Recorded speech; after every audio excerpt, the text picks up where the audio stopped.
তো তোমরা কইছিলাম না একটু আগে যে আমার কে আইছে, ওই দেখো আমার ভাই, ছোটো ভাই, আর এসে আমার মা। আমার মার ভাইয়ের পাস্তা বানাই দিছি। আর এদিকে আছে আমার বর মশাই, এই যে। আর এসে ভাই, তুই কিছু ক। মনে বাড়িতে আইছি, কালকে আইছি মনোবাজার কীর্তন চলছে রামঠাকুর আশ্রম। তবে আরে মেয়ে আইছি মনে বাড়িতে কীর্তন দেখলাম। আজকে ভোগের প্রসাদ লইলাম গিয়েছি গা, খুব ভালো হইলো প্রসাদ।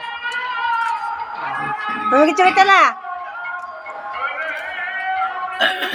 সাবরুম মনোবাজার আমার মেয়ের বাড়ির সামনে রাম ঠাকুরের আশ্রমে কীর্তন হয়, তার জন্য ছেলেকে নিয়ে আমি আসলাম মেয়ের বাড়িতে। দুপুরবেলা প্রসাদ সবাই খাইলাম, ভালোই। এখন মেয়ে পাস্তা বানিয়ে দিয়েছে আমাদেরকে, আমরা খাচ্ছি। আর তুমি কি থাকবা? তো বন্ধুরা, তো দেখতেছো আমার ভাই তারা আইছে। তো সন্ধ্যার টিফিন পাস্তা ম্যাগি, তো খাওয়াটা খুব ভালো হইতেছে। আর তোমরা সবাই ভালো থাকো। আর আমাদের এখানে কীর্তনটা শুরু হয়েছে, তোমরা পারলে সবাই আইবা। আর বৃহস্পতিবারে আমাদের এখানে লাস্ট কীর্তন, মহাপ্রসাদ দেওয়া হইব। তো তোমরা পারলে আইবা সবাই, তোমাদের সবাই আমন্ত্রণ রইল। কও, তুমি কও।